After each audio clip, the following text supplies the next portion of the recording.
of this particular conference, just as promoting young legal scholars is one of the most important aspects of the Federalist Society. What we're going to do is we're going to have 3 public law talks, each one 12 minutes. Then Mike McConnell will respond 6 minutes per person, and then 2 private law talks, and then Jim Lindgren will respond to them much the same way. And then we hope to have, excuse me, some time for questions and answers after that. So first, I'm going to turn to Erin Hawley of the University of Missouri, and the talk is Jurisdictional Quandaries, A Way Forward. Thanks so much, Eugene.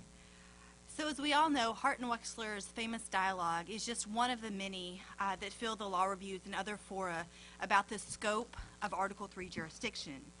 That Article III jurisdiction is so important and indeed controversial is not surprising, since it is a necessary predicate to the exercise of the federal judicial power.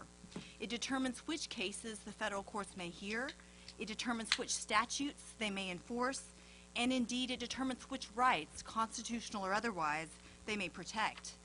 Yet one area of jurisdiction has escaped much critical analysis, so-called preconditions to suit. This term includes the requirements and the qualifications that Congress imposes upon litigation. The most paradigmatic example is filing deadlines. In order for an appeal to proceed in federal court, for example, 28 U.S.C. Section 2107A requires that the appeal be filed within 30 days. The Anti-Injunction Act, which Professor Barnett referenced, is another prime example, made even more important by the recent healthcare litigation. Under the Anti-Injunction Act, a taxpayer may not challenge a tax until he pays the tax, pursues his administrative remedies, and then files a refund action. So these are 2 examples of what we're talking about when we are talking about preconditions to suit. My article looks at the question of when and under what mode of interpretation litigation requirements should be considered to be jurisdictional limitations on the power of the federal courts. The question is an important one. Preconditions to suit are ubiquitous in the federal code, and when a court concludes that a precondition operates jurisdictional, the bar is absolute. Where a precondition, such as the filing deadline, is unmet, waiver and forfeiture are impossible, meritorious excuse is irrelevant, and a court must consider the issue sua sponte. In healthcare litigation, for example, despite the fact that the government had both waived and forfeited any Anti-Injunction Act defense, had the government concluded that the, quote, penalty was a, quote, tax, and also that the Anti-Injunction Act was jurisdictional, then the court would have had no option but to dismiss the case. Preconditions to suit matter. Notwithstanding their practical importance, however, the Supreme Court's analysis of these preconditions to suit has fluctuated wildly. The 19th century court gave jurisdictional effect to a broad swath of preconditions to suit, adopting in effect a presumption in favor of jurisdictionality and thus in favor of dismissing cases where requirements were not met. In a 180-degree shift, the current court has adopted a presumption against jurisdictional treatment and thus in favor of their own jurisdiction. A precondition is jurisdictional, the court now has it, only where Congress so clearly states. I submit to you that the Supreme Court's clear statement rule is incorrect. First, and quite briefly, the approach is internally inconsistent in several ways, the most notable being the court's ad hoc use of stare decisis in statute of limitations and filing deadline cases. More fundamentally, and most likely more interesting to our audience here, the Supreme Court's current clear statement approach puts a thumb on the scale of, in favor of the court's own jurisdiction. This presumption implicates fundamental separation of powers principles. And I submit to you that the court's clear statement approach in evaluating where a particular requirement is jurisdictional or not is improper under those same separation of powers principles. Whatever one thinks of clear statement principles writ large, the imposition of a clear statement rule in matters of jurisdiction is pernicious. At the outset, clear statement rules are the strongest form of interpretive presumption employed by the courts. Clear statement rules embody substantive policies. They alter the usual rules of statutory construction by commanding a particular interpretation. Here, that a litigation requirement is jurisdictional, or is not jurisdictional. unless Congress has plainly rejected that meaning in the text of the statutes. Such rules impose what Professor Manning has called a clarity tax on Congress, and as such, they are ordinarily reserved for important constitutional values and principles like federal and state sovereign immunity. But the only explanation that the court has offered for its speak clearly when you mean jurisdiction rule is the waste of judicial and litigant resources. The court, that is, has explained its clear statement for jurisdictional rules on the grounds that courts and litigants may waste months and months of time and effort when a precondition to suit is raised late in the game.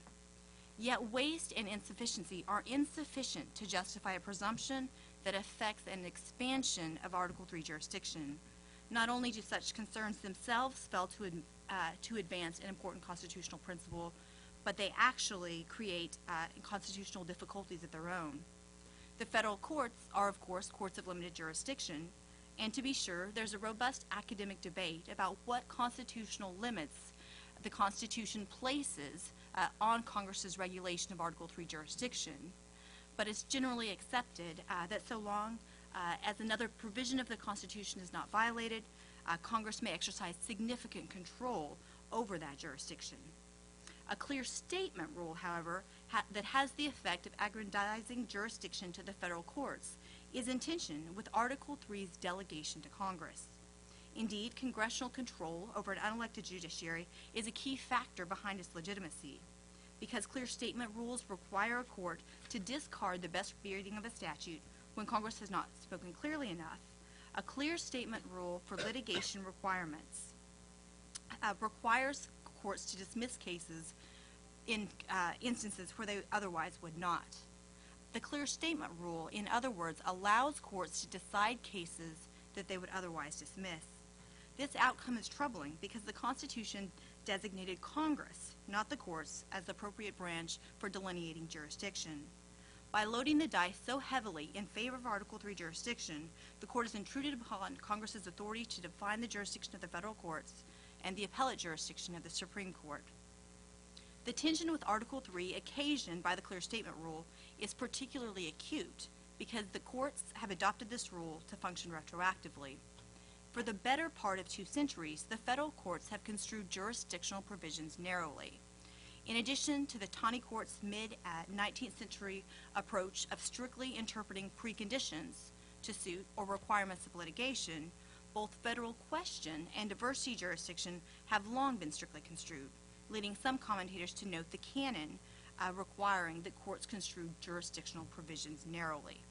The recent court, for its part, has noted that past decisions have often used the term jurisdiction loosely to refer to provisions that Congress has not in fact intended to operate jurisdictionally. So, given the canon in favor of construing jurisdictional provisions narrowly and the court's profligate use of the term jurisdiction, Congress simply had no notice that the recent court would require textual clarity when it sought to oust federal jurisdiction based on a litigant's failure to comply with a particular litigation requirement. In short, clear statement rules in this context do not serve to facilitate a dialogue between the branches, as some might be tempted to argue, but instead they impose a burden on congressional text that Congress could not have foreseen ex ante.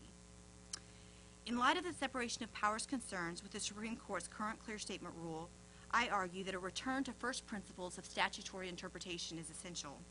As Justice Scalia has described those principles, text should not be construed strictly, and it should not be construed leniently. It should be construed reasonably to contain all that it fairly means. Because Article III sees jurisdictional control to Congress, fidelity to the words that Congress wrote, and not a substantive policy presumption in favor of federal jurisdiction, must govern the interpretation of litigation requirements. Not only will a return to ordinary principles of statutory interpretation help to ensure that the court remains within the boundaries provided by Congress, it will also aid in making some sense out of the court's current precondition to suit jurisprudence. In 2 cases in particular, Bowles v. Russell and John R. Sand and Gravel, the Supreme Court has been inconsistent in its application of its own clear statement rule, relying on principles of stare decisis rather than the clear text. Such reliance on stare decisis is, of course, inconsistent with the clear statement rule. Nevertheless, in Bowles, the court held that the 30-day filing deadline for filing appeals was jurisdictional, based not on text, but on a long history of precedent. In John R. Sand and Gravel, the departure from the clear statement rule was even more obvious, as the court, quote, relied on basic principles of stare decisis to conclude that a statute of limitation was jurisdictional. And all of this despite the fact that a similar statute had been construed not to have jurisdictional effect. The key difference, in the court's view, was the existence of prior precedent. So the court's use of stare decisis in both Bowles and John R. Sand and Gravel has been the subject of much criticism, both on the court and off the court among the scholarship.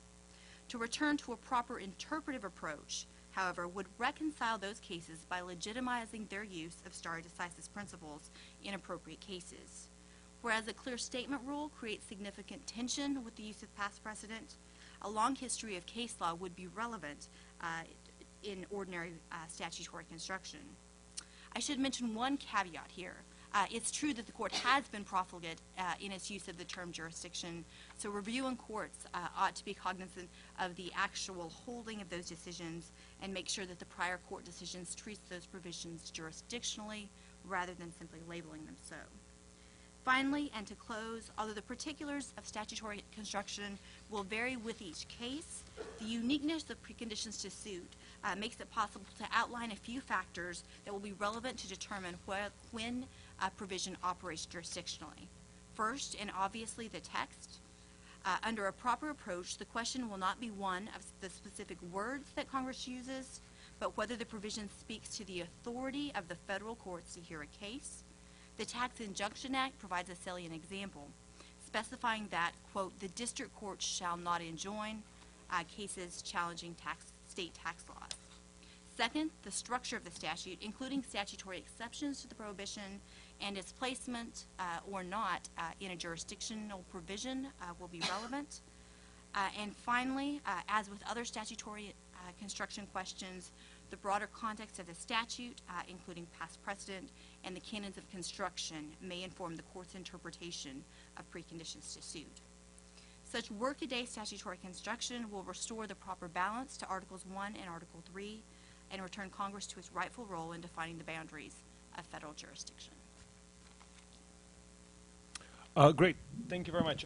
Since my only job is timekeeping, I'm taking it very seriously. And I realize what I should be doing is I should be doing it from over there.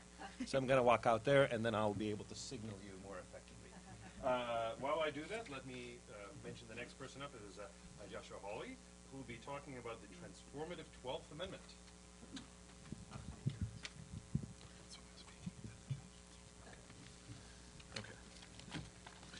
Well, let me just get right to it and give you my central claim, which I think can be stated succinctly enough, and that is that the 12th Amendment to the U.S. Constitution worked a fairly dramatic change, structural change in the constitutional system by converting the presidency from an administrative-type office whose principal purpose was to enforce the laws that Congress had written, to enforce them with dispatch and consistency and energy, no doubt, but to enforce the laws Congress had written, into an office connected to popular majorities, into a political office like the one we know today, with authority to act as a political leader and with incentive, electoral incentive to do so. That's my primary contention. And my second contention is that this change in the presidency that the 12th Amendment helped produce carries important implications for the meaning of executive power. And I'll try and illustrate that if I can at the end. Now, as to the 12th Amendment, no doubt its provisions are right on the tip of your tongues. The 12th Amendment concerns the Electoral College. It was proposed in 1803, ratified in 1804. It made two principal changes to the Electoral College. First, it directed state electors to designate which of their ballots was for president and which was for vice president. You may remember that the original Article 2 instructed each elector to vote for two persons, at least one of whom had to be from a state other than that of the elector, but it did not specify or did not direct the electors to separate their ballots for president and vice president. Thus, at the end of the day, when all of the ballots were tallied, the candidate with the most votes became president and with the second most became vice president. 12th Amendment changed that. Change number 2, the amendment reduced the number of candidates referred to the House of Representatives in the case of a disputed or deadlocked or indeterminate election from 5, the original Article 2, to 3 after the 12th Amendment. All right, so how did these adjustments work significant structural change? The short answer is by connecting the president more directly to popular majorities and thereby enabling him, making him something he had not been before, which is a political actor. Now, to see that, we need to appreciate that the presidential office that the framers actually designed it, or as the framers actually designed it, is rather different than not only what it is today, but I think what we are in the habit, and legal scholars, unfortunately, are in the habit of assuming it to be based on later constitutional developments.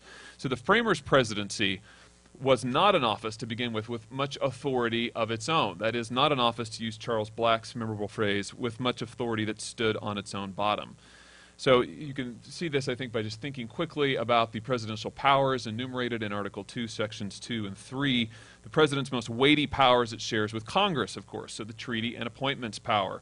The president shares with the Senate. The veto power, subject to congressional override. Even the commander-in-chief power is significantly qualified by Congress authority to declare war, appropriate funds for the military, make rules governing the armed forces, call out the militia, and so on and so forth. But just as crucially, and I think often overlooked, is this fact: the original Article 2 gave the president virtually no political authority to exercise political leadership. The Virginia plan called for the executive to be chosen by Congress. The framers eventually settled on the Electoral College, but not, as the Philadelphia debates reveal, in order to make the president more populist or more representative, but rather out of concern for what the delegates called intrigue and corruption in the legislature. The delegates were concerned that allowing the legislature to choose the president might result in the generation of factions within the legislature, much as parliamentary selection of the Prime Minister was beginning to do in the British Parliament at about the same time. So the Electoral College was not designed to make the president a political representative in any sense. It was designed to correct problems with legislative election. In fact, the delegates considered and rejected popular election of the president on multiple occasions and took care with the Electoral College to insulate the president from popular opinion. Citizens, if they were permitted to vote in a presidential election at all, remember Article 2 does not require, did not and does not require that citizens actually vote to choose their presidential electors. The Electoral College provided that if citizens did vote, they would vote only to choose the people who would then choose the president. And many, perhaps most, of the Philadelphia framers anticipated that presidential election would actually happen in the House of Representatives most of the time. So the Electoral College would function as sort of a presidential primary, with the final selection to be made in the House. So with no connection to popular opinion or public approval, the framers' presidency had no authority to act as a political officer, to press a legislative agenda on Congress, for instance, or to strike deals with legislators, to use the patronage of the office to build political coalitions or to punish political enemies. And all of that was by design. The framers' president was an apolitical law enforcement officer designed to work in an auxiliary fashion to Congress. Congress functioned as the central institution of representative government in the framers' scheme. But if the framers sought to create an apolitical president, the office they actually designed turned out to be a political problem, as the events of the 1790s reveal. And this has everything to do with constitutional structure.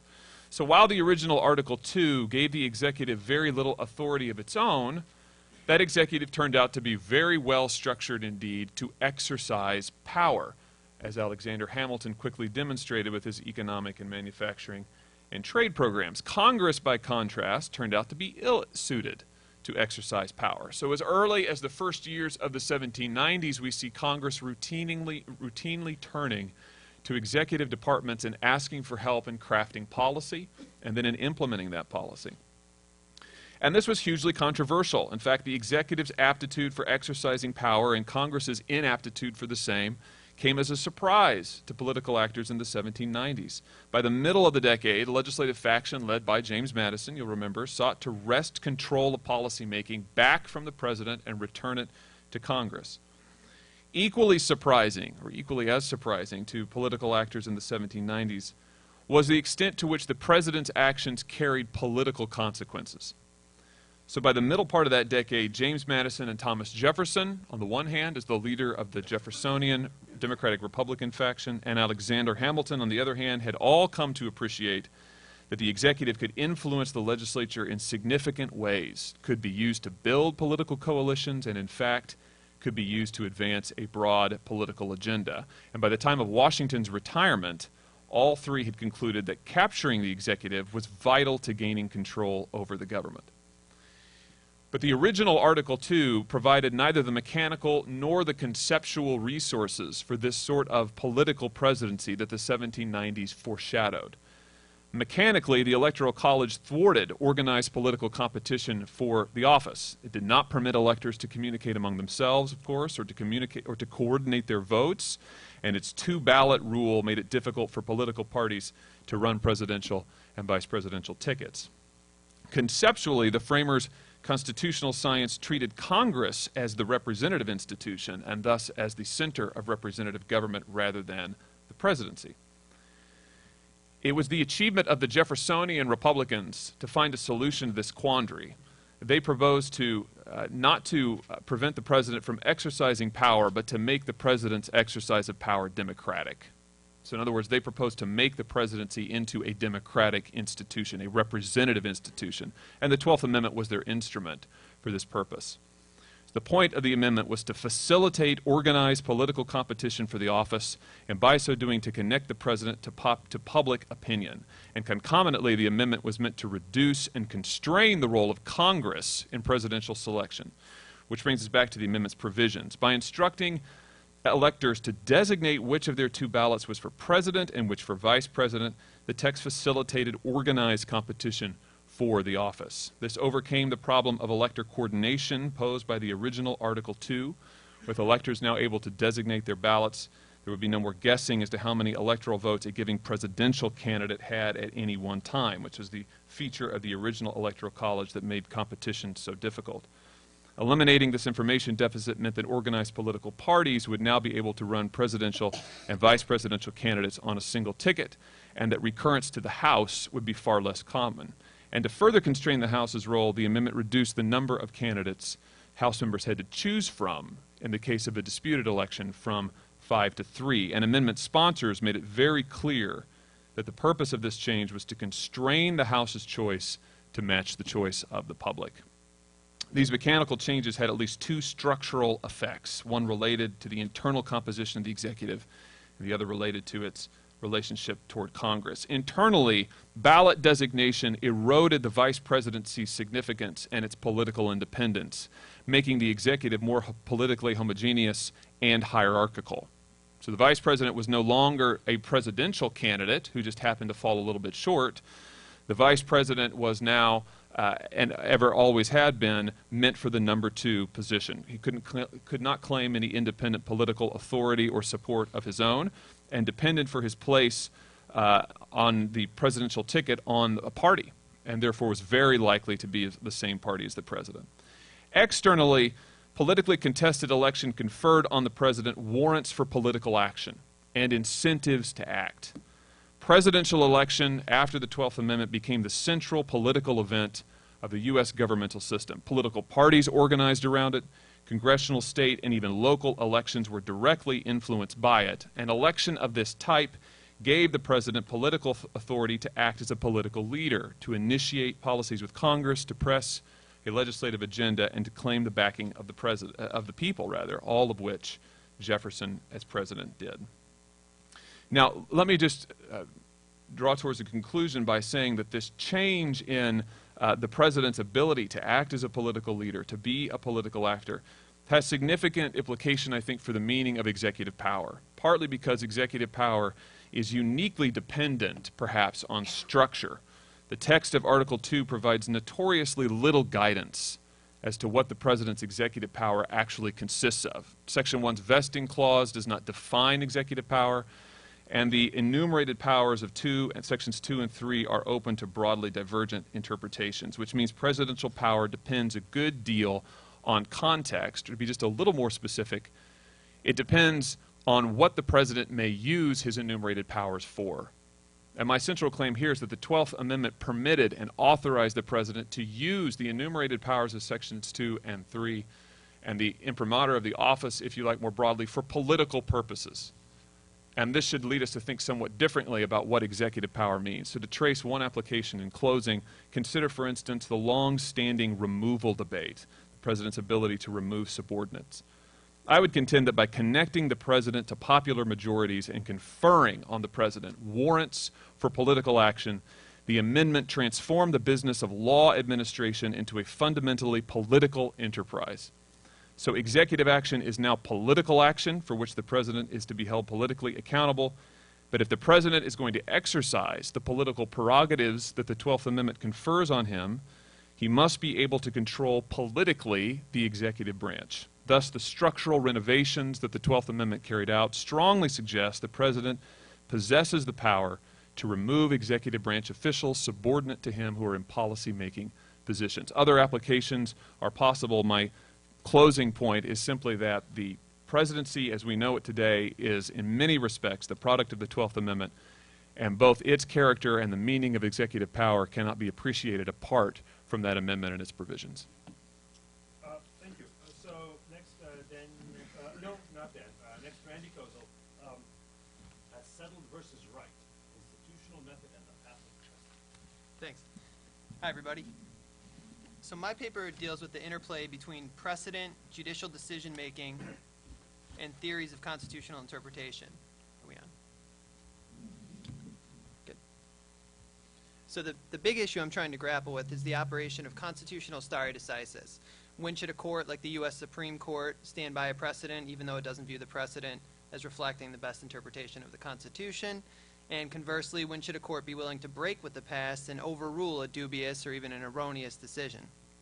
As I'm sure everybody in this room knows, the general framework the Supreme Court has given us for analyzing these questions is prudential and pragmatic. There's a comparison of the consequences of departing from established law versus the consequences of sticking by a flawed precedent.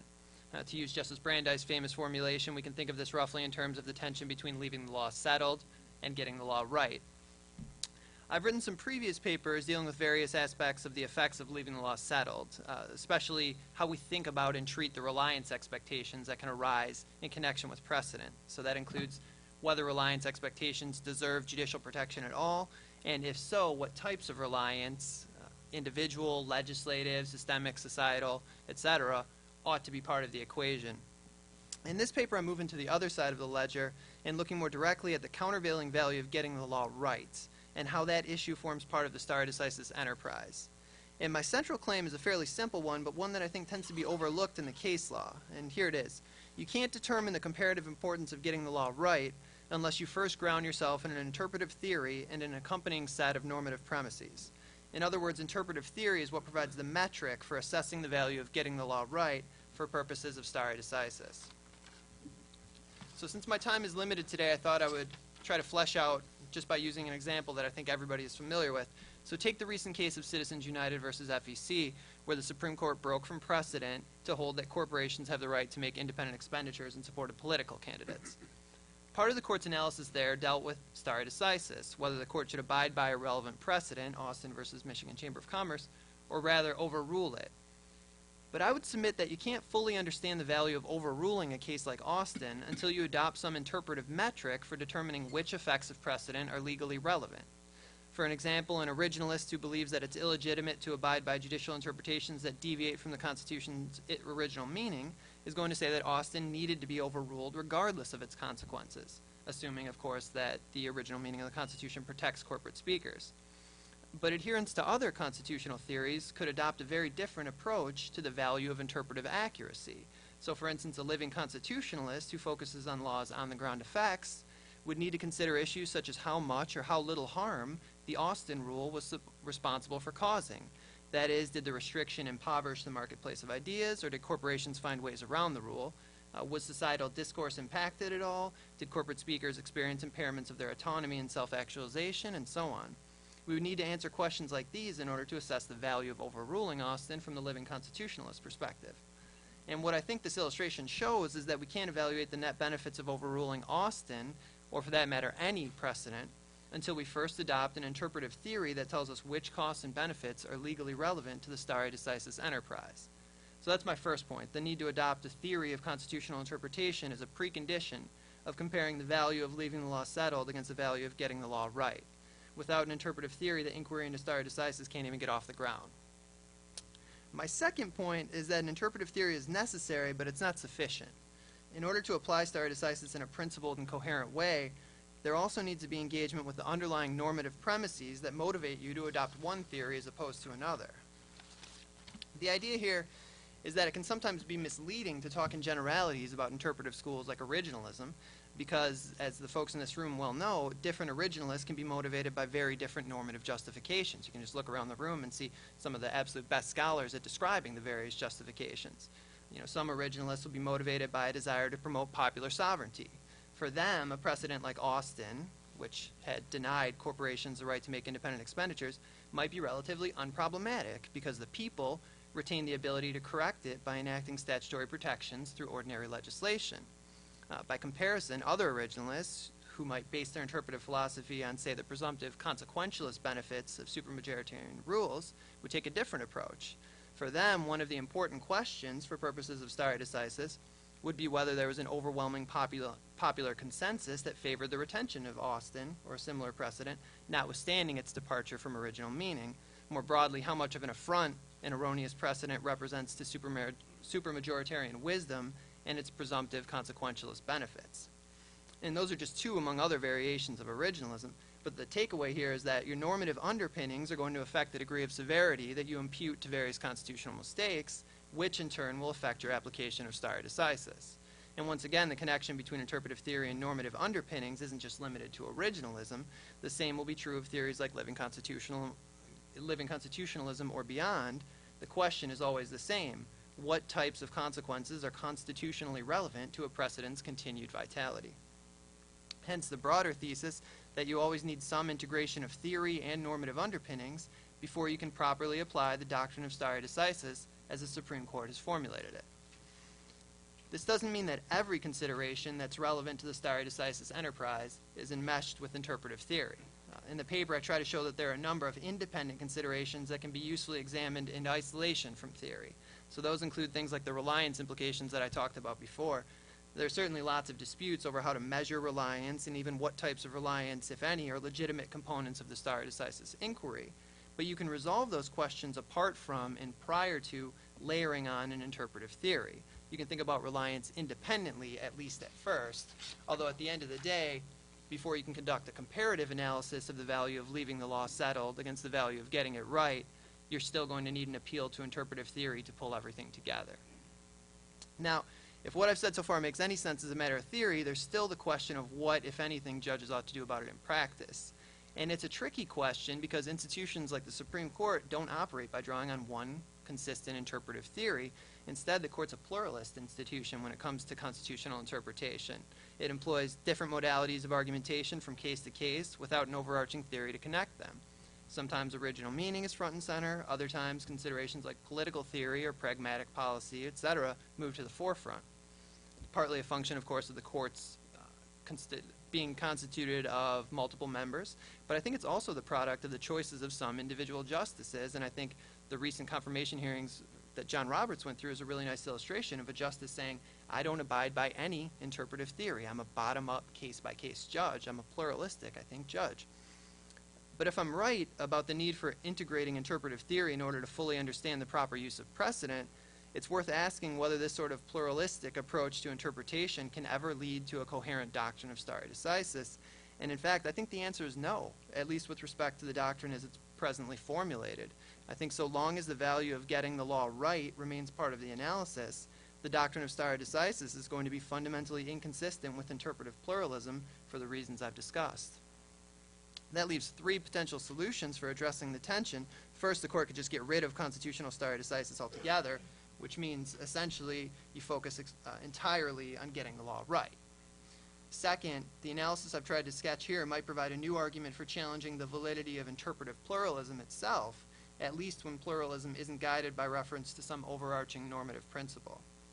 And third, the Supreme Court might revise the doctrine of stare decisis to disregard the value of getting the law right.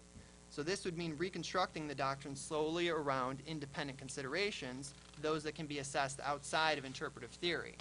And to take just one example, the court might redesign the doctrine of stare decisis to focus entirely on reliance interest, choosing to overrule flawed precedents if and only if the reliance effects would fall below some threshold. This sort of approach would get around the problems I've sought to identify here today, but it would do so at a serious cost. The doctrine of stare decisis would lose any ability to treat some constitutional mistakes as more substantively problematic than others. That is, the substantive value of getting the law right would be taken off the table entirely, and every constitutional mistake would stand on equal footing. Maybe that's a good thing, maybe that's a bad thing. At very least, I think it's a trade-off that would require some serious consideration before it could be embraced. Finally, apart from the potential solutions, I think the interplay between precedent and interpretive theory has real explanatory power in telling at least part of the story for why applications of constitutional stare decisis can seem so under-theorized. So I think that's the point I hope to leave you with today. The link between precedent and interpretive method has both descriptive and normative potential for understanding and enhancing the doctrine of constitutional stare decisis. Thank you. Thank you. So now we turn to Michael, who will have 6 minutes on each one of those. I didn't actually realize I was going to do 6 on each individual one. We'll just see how this goes. So I may reserve a few moments for rebuttal on a different paper. But in any event, I'd like to begin just by commending the organizers of this panel, and which I think is a great idea. I feel like I have the nicest role of anyone at the AALS. And this, I think, in a way, this panel exemplifies something that I've admired about the Federalist Society, my entire time with it, which is the commitment to the at a real fundamental level to the idea that ideas matter and that they should be hashed out on their merits. So we don't just wave flags and put out positions and cheer for the team, but actually put out arguments and question them and debate them and are not going to be content with them unless they actually stand up to serious scrutiny. And so this particular panel, I think, does 2 things. One is that it commends and brings to our attention the excellent work of 6 junior scholars, and thus holds them up to a pedestal. And then the other thing is that you bring 2 accomplished negative debaters to the fore to slap them back down again. And so, having just praised them, I'm going to proceed to the more engaging second part of that. I'm going to talk about each of these papers in the order that they were just presented. And Erin Hawley's paper, Jurisdictional Quandaries, A Way Forward, I think is all these papers, I think, are really make excellent contributions to the literature. Here, she has taken on a series of modern cases that I had not seen such a serious analysis of this line of cases before. They are of undoubted importance to litigators and to judges. And I think my tendency, I've read a lot of these, and my tendency was sort of to scratch my head and not to be quite sure what was going on, but not to think about them more deeply than that. And I really appreciate Erin's providing a framework with which we can think more about these. And I think some of the points that she makes, I think, are absolutely right. I think she makes a powerful argument that it's wrong to provide a strong presumption one way or the other here, that there are no jurisprudential, constitutional, or substantive values to be served by either moving in a jurisdictional or a non-jurisdictional direction with respect to these preconditions for suit. It should be just a matter of ordinary construction. Now, I want to pause and just question even that for just a second, because it does disturb me, I think, maybe more than it does Erin, to find out that the Marshall and Taney courts had such a strong doctrine the other way. That is, when I see the Marshall and Taney courts having a strong position, I'm not going to say that that makes them right, but I am going to say I'm not going to call them wrong without giving it some very deep consideration. And so I do wonder if maybe they understood something about this that we have collectively forgotten. But a question that comes to my mind is that at the time that the Marshall and Taney courts had this strong presumption that preconditions to suit were jurisdictional, had they yet developed the sharp divide between jurisdictional and other matters such that, for example, jurisdictional claims cannot be forfeited or waived? Or is that itself a modern construction where we don't necessarily, if that's a modern construction, then I'm not so concerned, but if that's something that they had understood at the time, it casts a slightly different view. And I'm also a little concerned with the idea that this has to do with narrow construction of jurisdictional provisions, because it seems to me that that begs the question, are these preconditions to suit jurisdictional provisions or not? That's the very question we don't know the answer to. So I don't know whether these should be narrowly construed pursuant to that maxim or not until I first understand whether they're jurisdictional. And I don't think that the maxim, I'm sorry to interrupt, I think there's a microphone problem.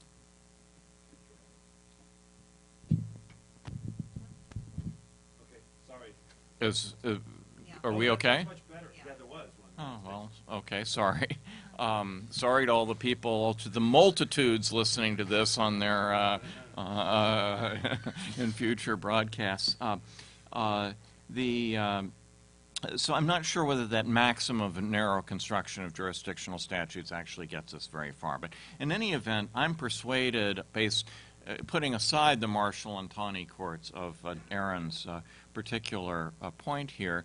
I also think that she does an outstanding job of critiquing the Supreme Court's inconsistent reliance on stare decisis for these questions. It is simply baffling how on Monday the Supreme Court can say, we're going to take a new look at all this and be more rigorous because in the past we have been too, profligate in finding these rules to be jurisdictional. And then on Tuesday to say, but because we said this on Monday, we're going to continue saying it on Tuesday. Either you should have a strong view of stare decisis in this area, and that might be a good idea, or not, but why they sort of wave in stare decisis in two cases and dismiss stare decisis in the others is a mystery, and I think Erin has done a great job in showing that. That said, I'm not quite sure that Erin's new approach, I have some questions about her approach, let me put it that way. So yes, it's going to be ordinary statutory construction. She says at one point it should be workaday statutory construction. Maybe that's all we need to say, get rid of presumptions. Maybe, and that is a significant contribution. But when we make the next step to what do we actually do, what is the affirmative program here, I become a little bit uncertain. So she begins with the proposition that we should be faithful to the words Congress uses in this area. And that's always a good idea. I'm always in favor of looking very carefully at the text. But what does it mean here? If they actually call the rule jurisdictional, then let's call it jurisdictional. I think there's one case in the Supreme Court's recent canon where the Congress actually calls it jurisdictional, and then court says, but it's not. Erin, I don't think you call attention to that case, but you might want to throw something in about it. But what about all the other cases? Erin says that we should look to whether the provision is directed at the court, telling the court whether it may exercise power, or whether it's directed at the litigant. You must file your suit within 20 days. I seriously wonder as to whether it ever occurred to anyone in Congress whether there would be consequences attached to this kind of a linguistic distinction. And if not, I fear that Erin is proposing a formal test that might tell us the answers, but almost like reshuffling the cards with no coherent. If we're going to attach consequences to verbiage with no, I don't think we have any reason to think Congress has ever thought this way. It's a bit of a mystery to me, and I actually wonder whether Congress has thought about it at all. In which case, I just don't know. In the previous discussion, someone brought forward the philosophical distinction between coherentism and foundationalism. I think that this area of the law is mostly coherentist, but maybe we should call it incoherentist. That is to say, it fails the test of coherentism. But what I would like to know is, are there any foundationalists in the House? That is there any real pattern to which ones are jurisdictional and which ones are not? Is there any reality here? Is there any function going on? Is there any point to all of this? And if so, I mean, I would like to have all the cases lined up and to see, is there really anything here? Is there a there, or are we just sort of blindly following verbal cues from Congress that Congress didn't really care much about and that we don't care much about and that don't produce sensible results? I'm kind of left with leaving the paper scratching my head almost as much as I did at the beginning.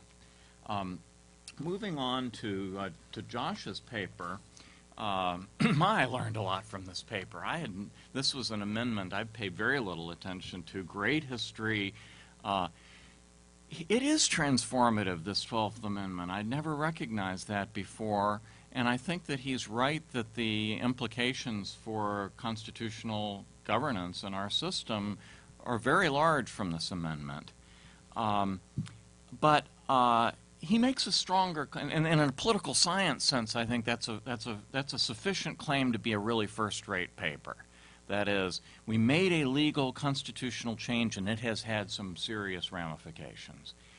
But Josh is making another claim in addition to that, and that is an interpretive claim, saying that we should actually interpret the powers granted to the President under Article 2 differently as a result of this change. And he underscores that by having almost the Roman numeral 1 in the paper adverts to the removal controversy. Right, and so we are told from the very beginning of the paper that this transformation is not just in a political science sense, but it actually should make us think differently about how to read the actual powers granted to the President.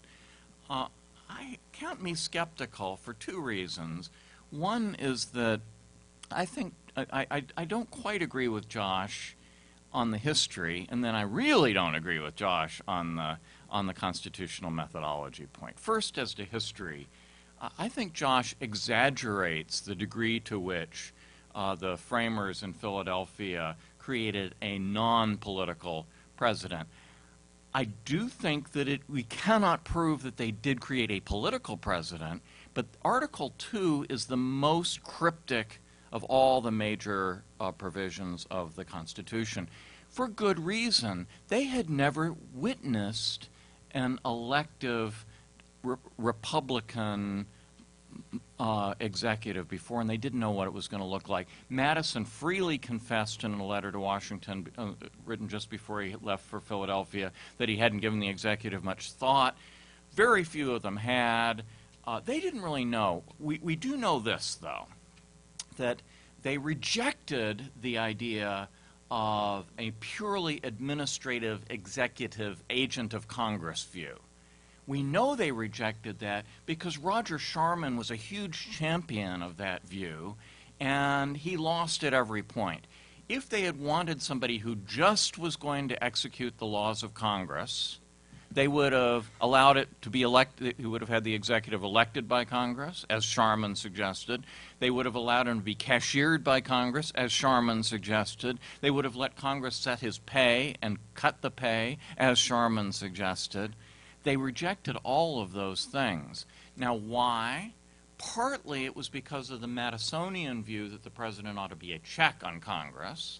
Yes, but also partly because there were some Democrats, small d, in the room. James Wilson, for example, advocated popular election. He became convinced that the Electoral College was a kind of popular election and sort of good enough for democratic purposes. We don't have time. I don't have time to talk about all the practical problems the Electoral College solved for them.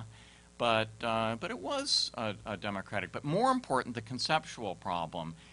I don't think that this has, as an interpretive matter, I don't think that granting the president more democratic legitimacy, if that's what the 12th Amendment did, has anything to do with what the scope of the various powers assigned to the office are, including the removal controversy. It is true that Chief Justice Taft in Myers refers to how the president is just as democratically responsible as anyone else, but I don't think very much followed from that. That's just it's kind of a negative. It's saying, oh no, having more presidentialism isn't undemocratic. I don't think it has that much to do with Article 3 powers. I'm going to have to move on to another paper and not expatiate on that. But it's a little bit like the following argument. One thing that the 12th Amendment helped to do was solidify a two-party system, right? But suppose somebody today said that therefore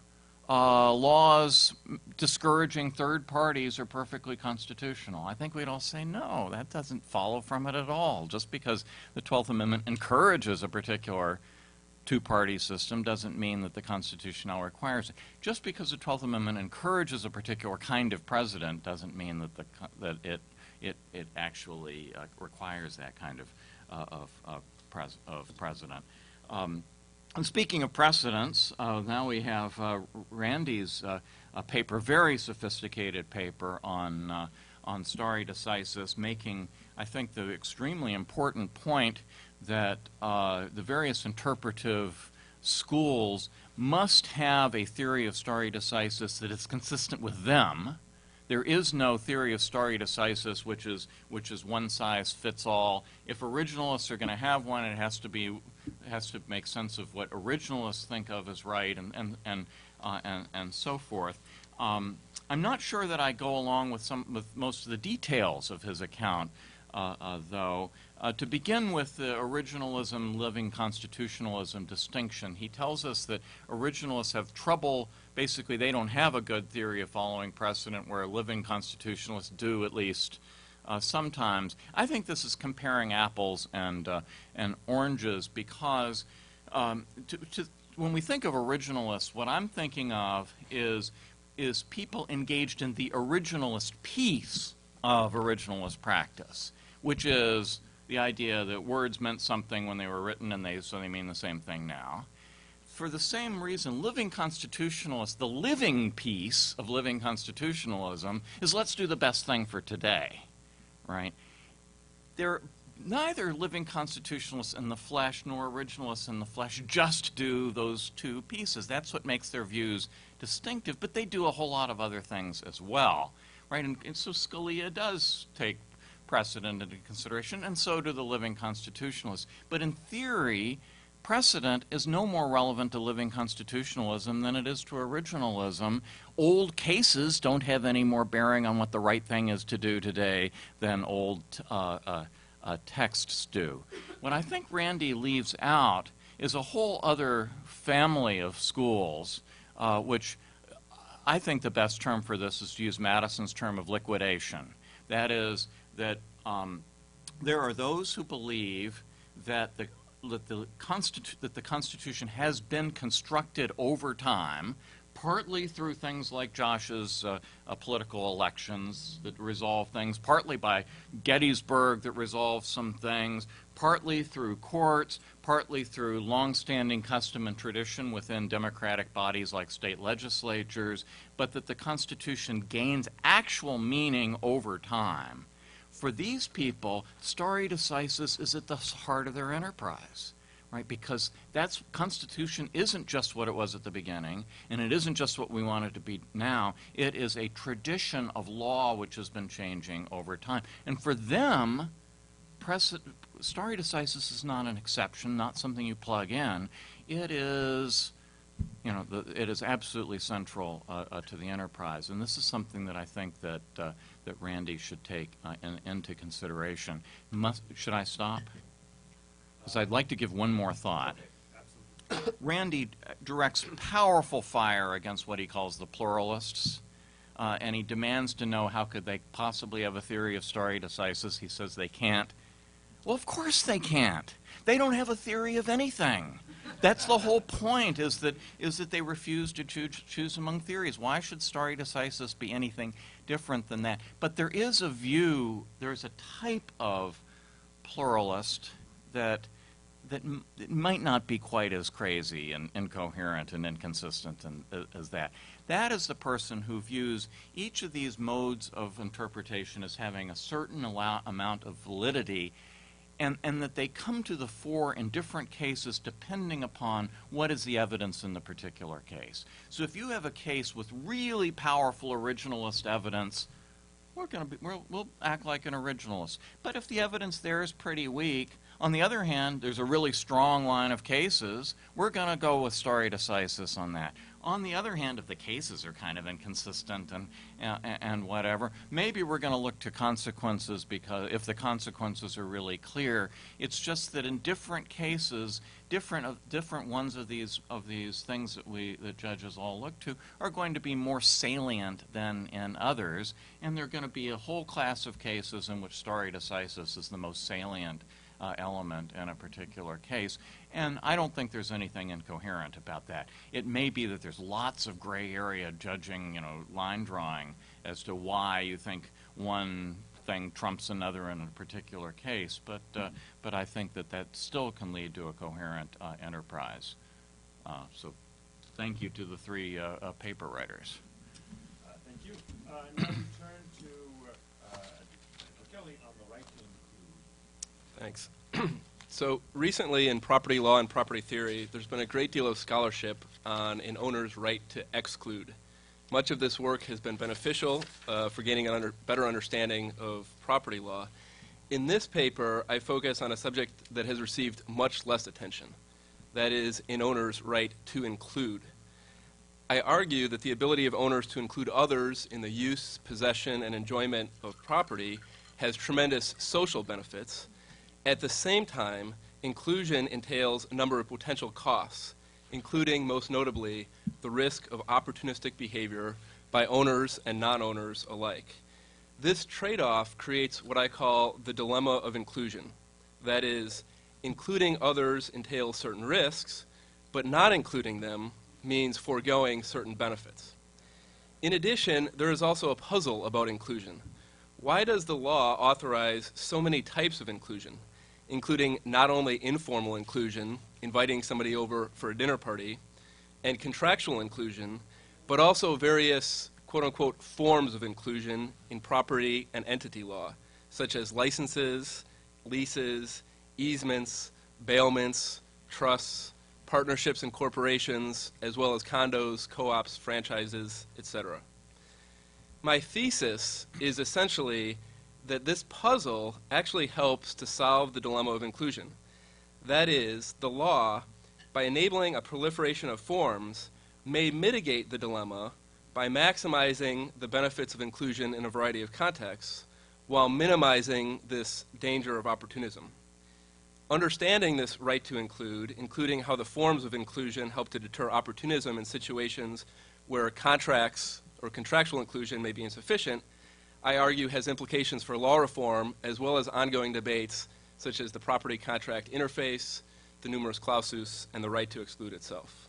I'll spend just a few minutes situating my project in the existing literature and describing the benefits and costs of inclusion, and then a few minutes discussing the forms of inclusion.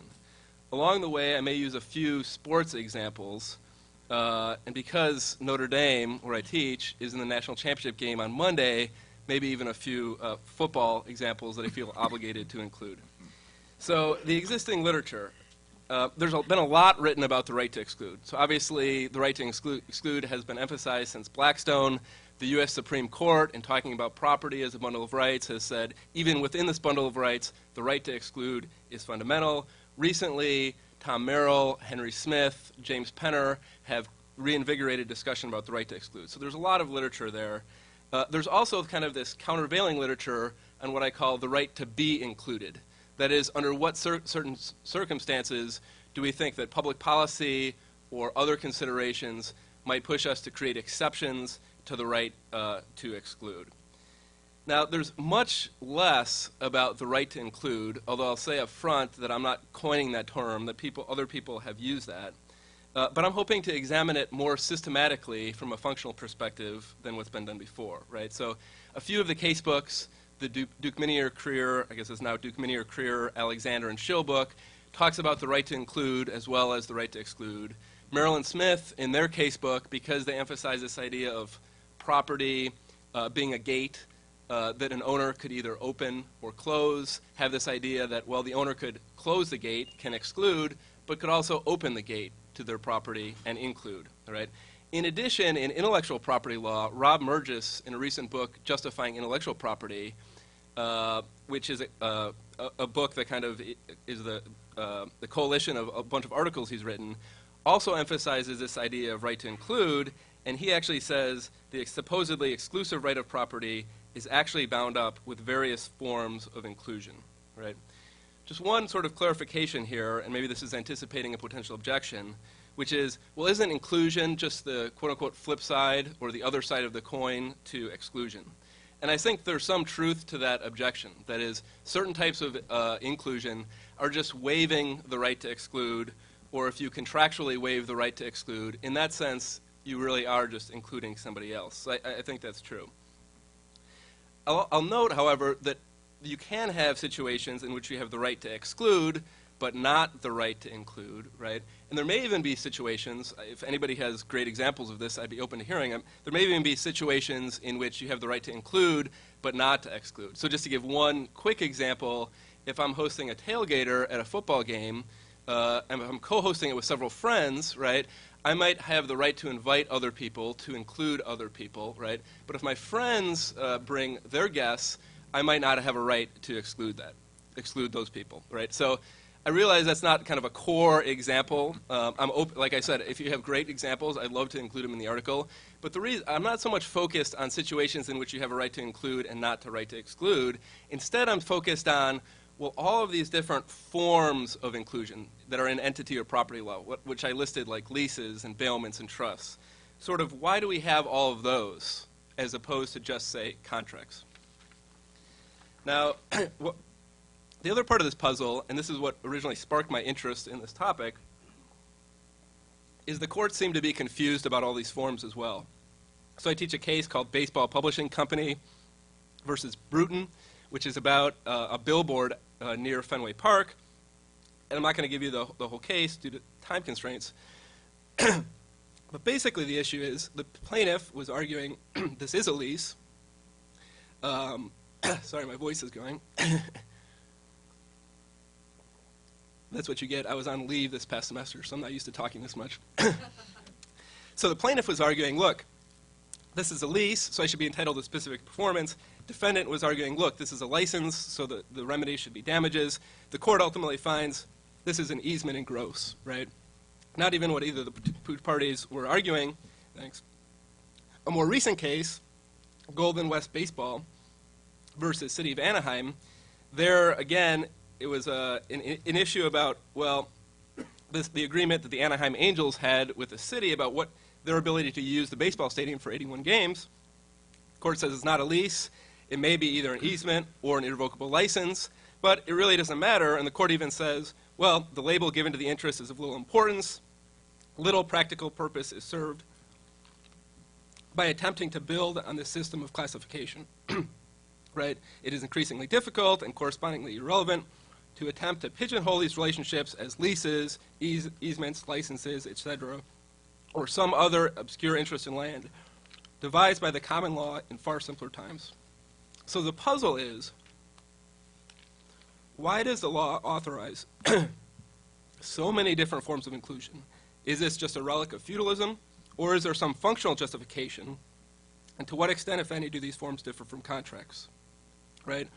So as I said, there's lots of benefits from inclusion: sharing, exchange, financing, risk sharing, specialization, right? So we get a lot of social benefit from inclusion. But there's also all these costs of inclusion, right? Opportunistic behavior, right? If you have an easement, the owner of the servient estate is going to try to decrease the extent of the easement. The owner of the dominant estate is going to try to expand it, right? Or IP licenses, right? There's a fight about how much the scope of the IP license is there, right? There's also other costs, right? Well-known problems like excessively utilizing property or inadequately maintaining it. There could be third-party externalities, excessive fragmentation, invidious discrimination, right? Just as the right to exclude might be used for discriminatory purposes, so might the right to include. This creates, obviously, the dilemma that I mentioned, which is including others entails certain risks, but not including them would mean foregoing all of these great benefits that I just mentioned, right? So my central claim, as I said, is to mitigate this dilemma, look to the puzzle. That is, I want to suggest that including, right, that the proliferation of these types of inclusion, including the forms of inclusion, may reduce the opportunities for opportunism and thus promote the social use of property, right? And I realize that's kind of a general claim. In the paper, I kind of systematically go through and say, look, there's different types of inclusion: informal inclusion, contractual inclusion, the forms of inclusion, right, including all the ones I named before.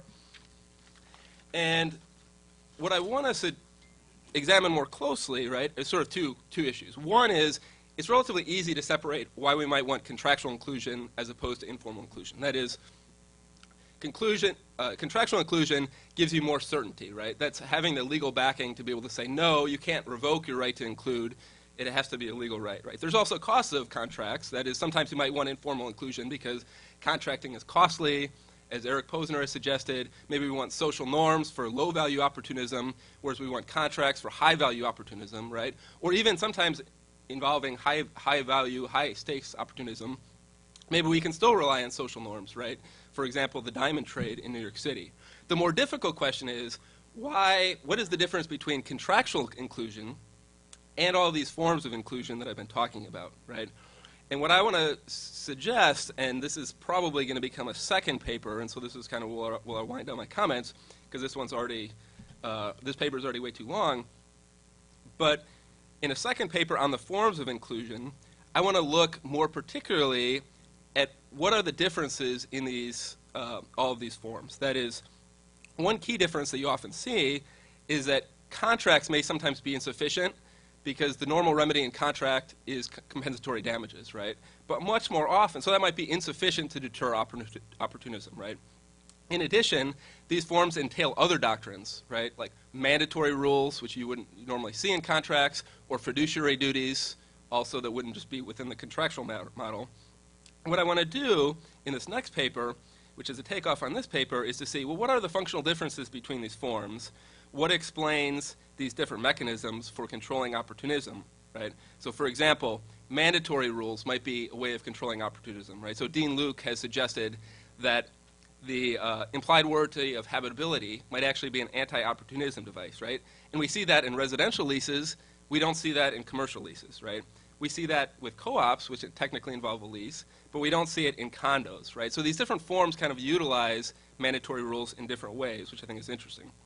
Same thing with remedies, right? Again, with contracts, you get compensatory damages, but a lot of these what I'm calling the forms of inclusion, have various remedies that more often will give you specific performance, punitive damages, or even restitution, right?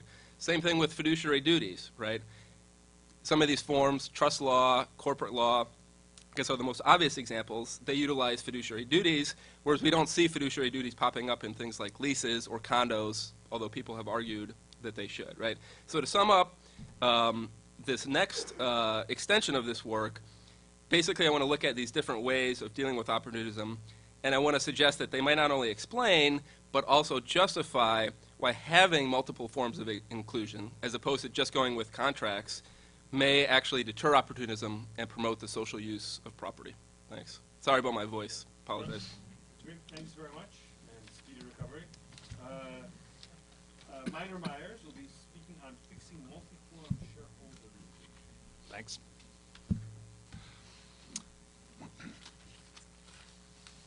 The U.S. system of shareholder litigation is malfunctioning.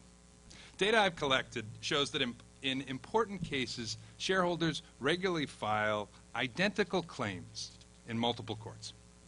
Today, I'll only summarize my empirical findings. Most of my time I'll spend on what to make of this pattern of multiforum shareholder litigation and what to do about it. Multiforum litigation offers shareholders no benefits, and it has two distinctly negative consequences for shareholders. First, it undermines the deterrent effect of shareholder litigation because in strong cases, it weakens the bargaining position of plaintiffs' attorneys, and in weak cases, it means no single judge has the power to throw them out. Multiforum shareholder litigation also diminishes our system of producing corporate law because it deprives incorporation states of important cases they could use to shape the content of their corporate law. I propose a federal reform that would solve these problems. So the classic conception of shareholder litigation is that it proceeds chiefly in the state of incorporation. But recent work shows that over the last 15 years, shareholders have increasingly avoided Delaware, this research focuses on Delaware, and instead have filed their claims, their fiduciary claims, elsewhere. To get a picture of shareholder litigation that transcends Delaware, I collected data on derivative suits alleging stock options backdating problems and class actions challenging the largest mergers announced from 2009 through 2011. Together, these data offer a decent picture of forum choices in high-stakes fiduciary litigation. The first thing these data reveal is that shareholders of all firms, not just Delaware firms, regularly file cases outside of the incorporation state. There may be some unique things going on in Delaware, but the differences between Delaware and other states is a difference of degree, not of kind. The second theme in the data is the prevalence of multi-forum litigation. Shareholders can bring fiduciary claims in basically three places: the incorporation state courts, the headquarters state courts, if the headquarters is in a different state, or in federal court. At least half of all firms in my data, in both the backdating cases and the merger cases, and regardless of the state of incorporation, faced identical claims in more than one court. That is, they faced multi-forum litigation. The takeaway is that there's not so much a Delaware pattern of litigation as there is a general shareholder litigation pattern. In fiduciary litigation, plaintiffs' attorneys are filing large numbers of complaints outside of the incorporation state, but they haven't abandoned incorporation states entirely. Instead, they appear to be filing similar lawsuits in competing courts. So what's driving this pattern? Multi-forum litigation is the result of competition among plaintiffs' attorneys. Let me walk through a simple example that I hope conveys the intuition. So suppose some scandal erupts at a company that is incorporated in Delaware and headquartered in California.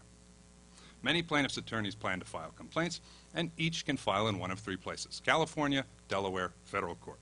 The first attorney has to choose a forum, and maybe that attorney looks only at the attributes of litigating in a particular forum, the scrutiny applied to settlements, the discovery rules, and so forth, and decides that on those attributes, California is best, federal court is second best, and Delaware is third. Well, the first attorney will file in California. The next attorney has a more complicated analysis to make. Maybe California is best, but the trouble with California is that the first attorney has already filed there. For a plaintiff's attorney, you only win a fee if you have control of the case. So the second attorney may file in federal court. It's less attractive than California on many of the things that a plaintiff's attorney would care about, but crucially, the attorney has a chance of getting control of the case in federal court, and that gives that attorney a seat at the settlement table.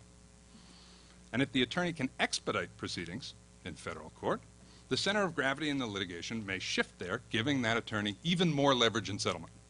More attorneys are waiting in the wings. The next attorney may decide to file also in California and start a fight for lead counsel. An additional attorney may do the same thing in federal court. Finally, one attorney may say, you know what, these two jurisdictions are getting too crowded. I'll file in Delaware.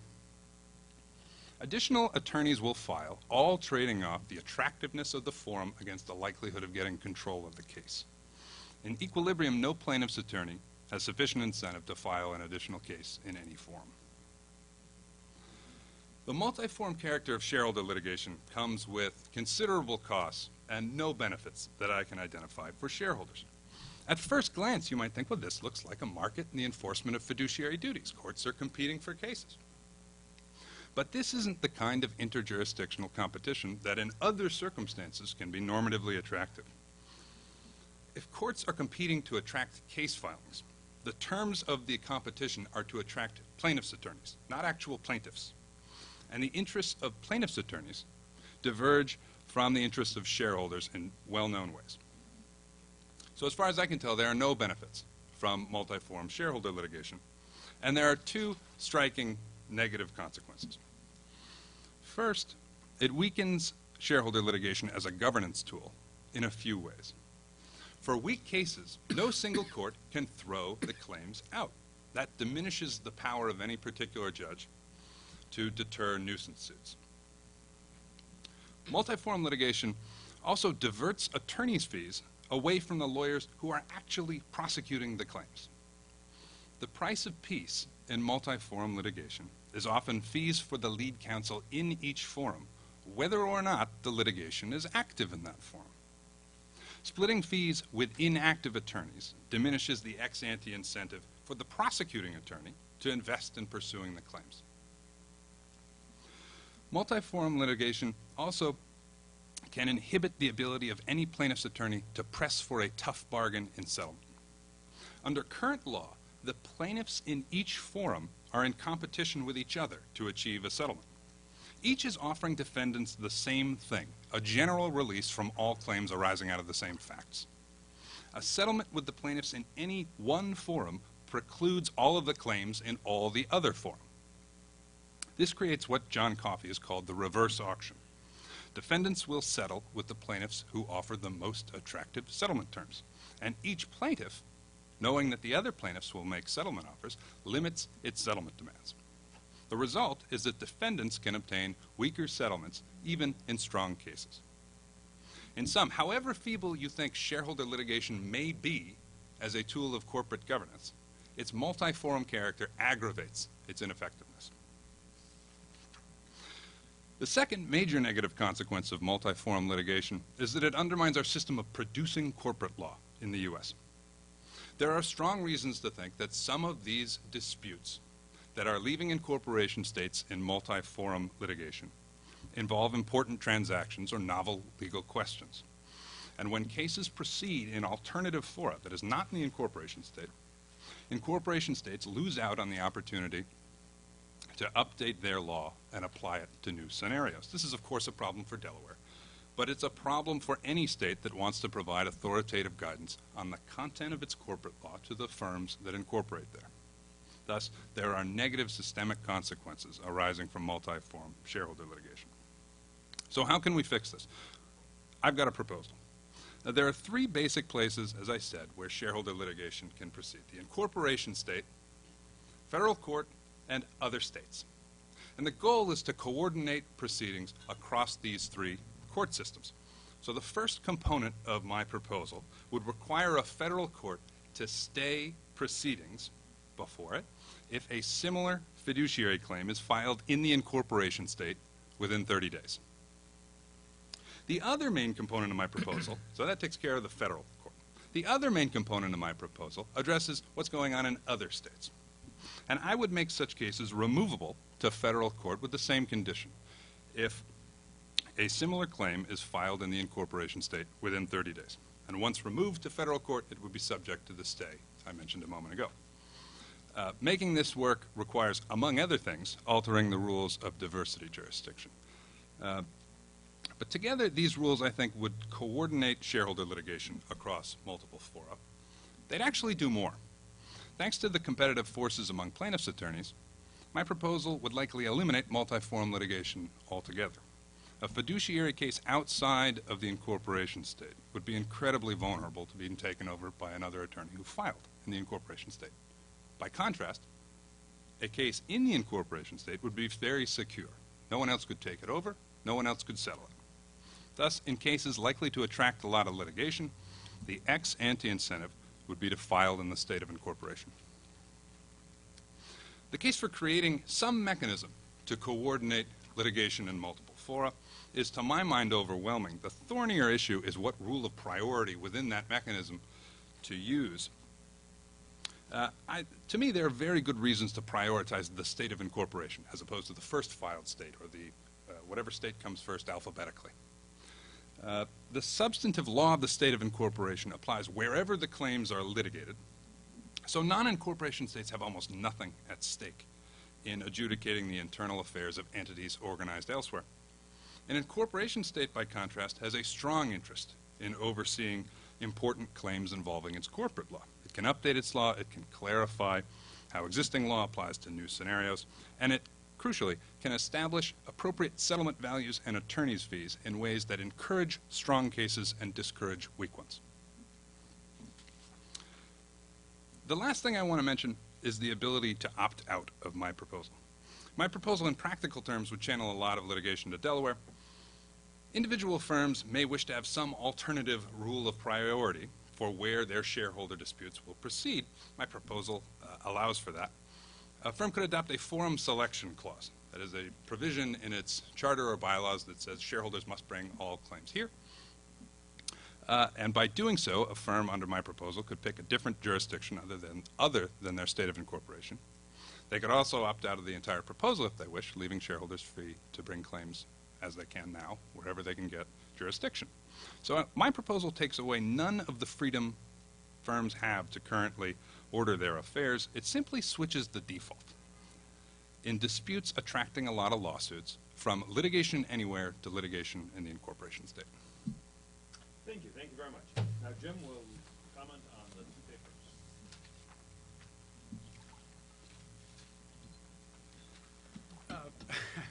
I didn't see the sign you held up, but yes, 6 minutes each. Yes, got it. Both papers I thought were superb. If I were a law review editor, I would accept both of them without question. They had echoes of some of my former and present colleagues' work.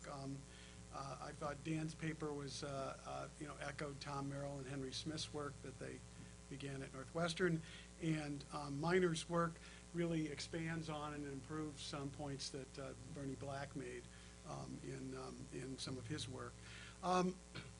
So the first paper I'm going to talk about in order is Dan Kelly's on the right to include. It was interesting in listening to his talk. I would say that his talk was less persuasive than the paper is, and I think that the argument that the right to include has been largely ignored. When you look through the evidence, and he's got a lot of what's been said about right to include, they really haven't dealt with it in the way that he suggested. And he really is persuasive on that point. And then the arguments, the counter-arguments that came to me as I was starting through it, I thought he dealt with quite well.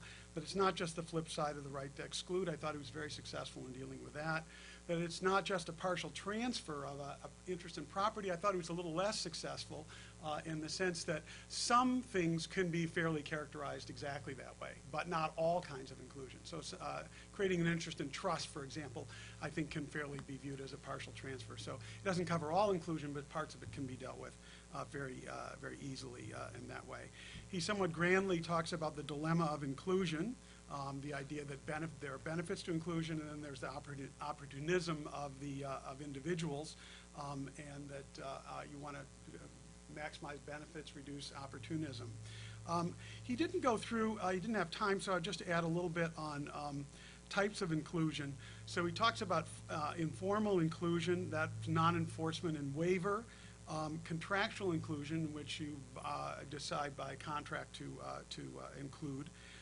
The forms of inclusion, which are mostly property forms, are licenses, easements, leases, bailments, trusts, partnerships, and corporations. And then he has a section on extensions of inclusion, common interest communities, franchises, semi-commons, and co-ownership. So he really does have a fairly broad view of what's inclusion and of the different ways that it's handled. Now, some of my comments on it. I thought that he could have talked a bit about the channeling function that Langbein introduced in 1975. He talks about Langbain's work several times in there, but I thought it would be helpful in understanding some of what he's talking about. I think Randy Barnett raised this issue, or someone earlier today, about you want to channel things into recognizable forms. Other comments, he talks about the two primary types of co-ownership as being joint tenancy and tenancy in common. I don't really think that's accurate. Certainly joint stock companies would be up there at least as common as tenancy in common. The excessive fragmentation discussion is one of the downsides of inclusion. That you really need to talk more about generational reasons for that. When you're contracting, you're not thinking necessarily about future generations as much as today, but if you look at highly fragmented land, the Native American land, and to take an opposite example, high quality Burgundy estates, these are mostly highly fragmented because of generational things.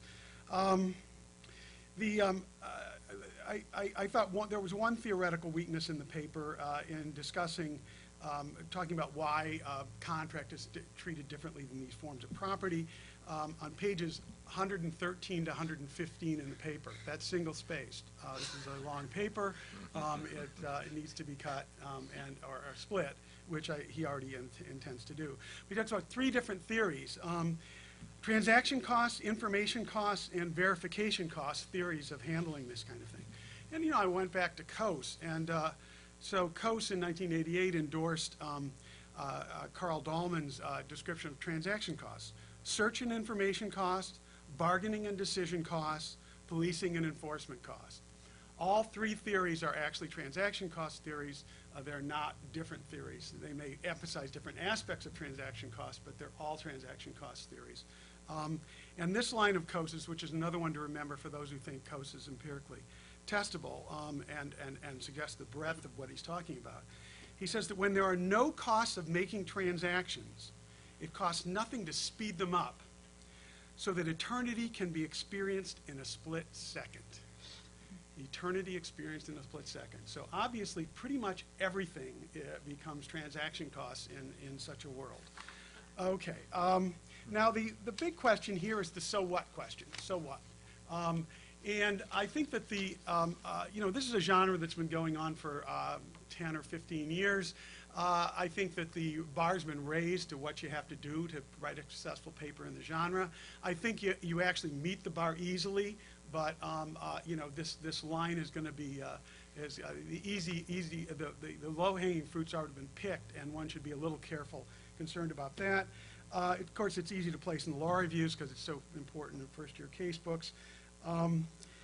And you are taking it in the direction that you want to do. When you have a broad classification like this, one of the things you see is that you've got all these different things and they're all bound by something. Is the law treated the same in each area or differently? And so you want to look at it and say, well, maybe they should be treated the same because they're functionally similar. Maybe they should be treated differently for reasons that are specific. And you're starting on that road, and that's the way to take it. So I think where you're headed is very much where you want to take it. So overall, I'd say very well done.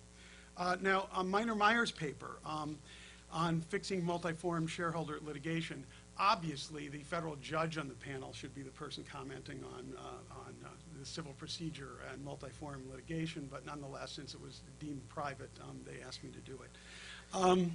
The paper is both descriptive and normative. It includes an appendix with a draft statute.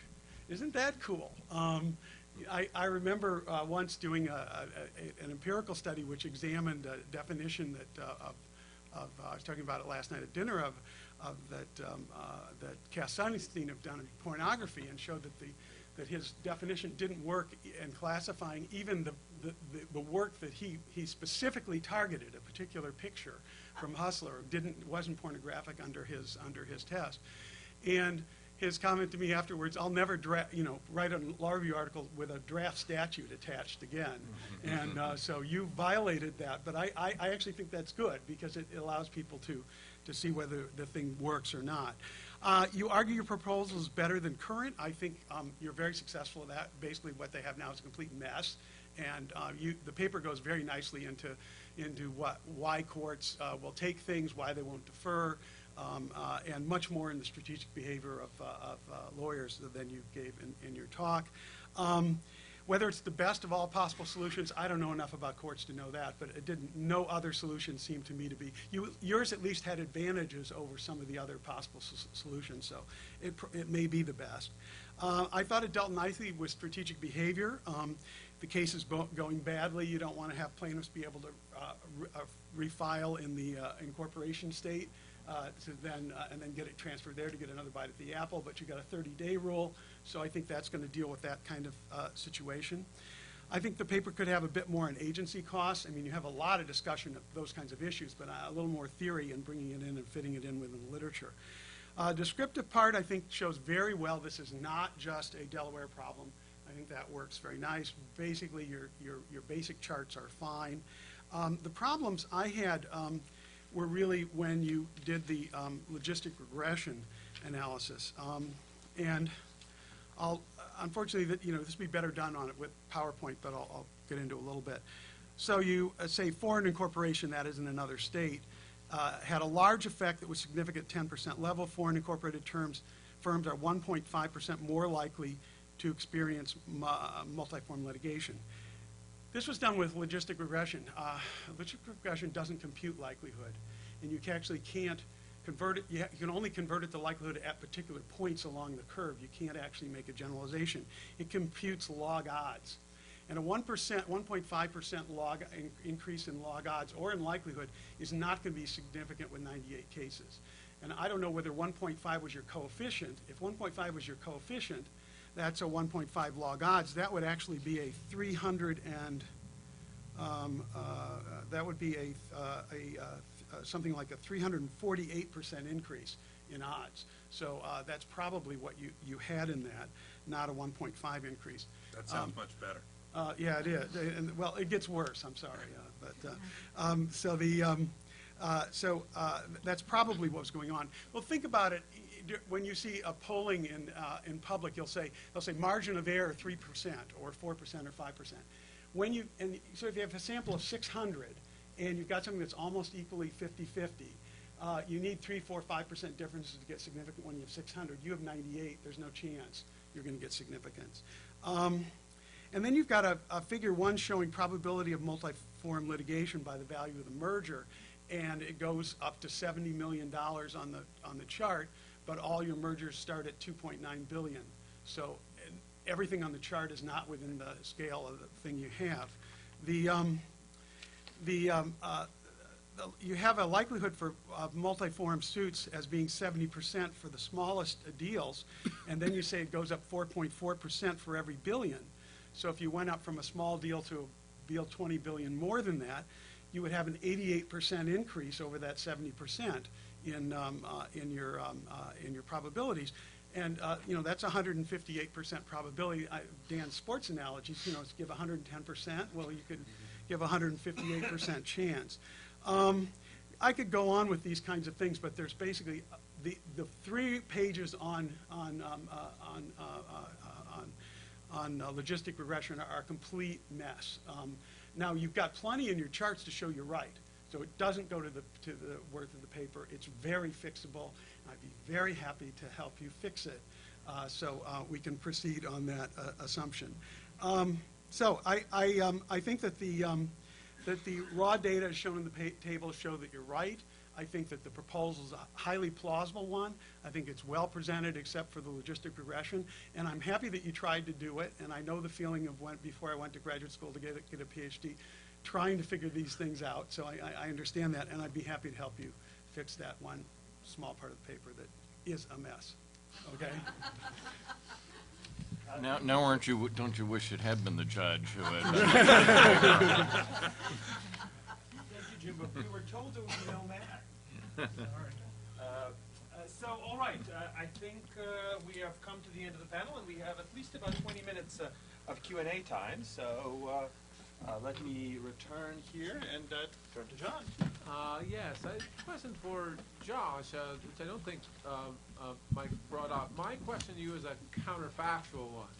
Let's say that we never had the 12th Amendment. Let's just look at the political science. Wouldn't there be a lot of reasons to think that the presidency would be very much like it is today, political? And once we had two parties, they'd figure out a way of coordinating. There are all sorts of reasons, I think a political scientist or historian would say, that the president has become enormously important. Foreign policy reasons, economic reasons, growth of the state reasons, the Civil War.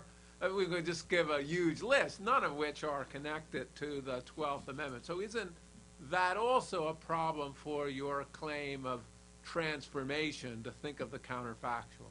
Yeah, thanks for the question. I think that the answer is that if something like the political presidency as we know it today and as it began to be practiced by Thomas Jefferson as early as the 1800s, if it was going to take hold and endure, some change like the 12th Amendment would have to occur. I mean, the Electoral College, as it was originally designed in Article 2, would simply have to change. It did not permit, with any reliability, the sort of organized political competition that turns out to be necessary for contesting the presidency. So, with this particular change, I mean, are there other changes that might have been made to Article 2? Sure, absolutely. But I think that some kind of change to the balloting procedure would have to have occurred in order for the presidency to be politically contestable, again, in an organized fashion over time. It's otherwise we would have been looking at, and this is indeed what motivated the amendment sponsors in 1803. It was a party measure. It was a Republican Party measure. They were afraid that given the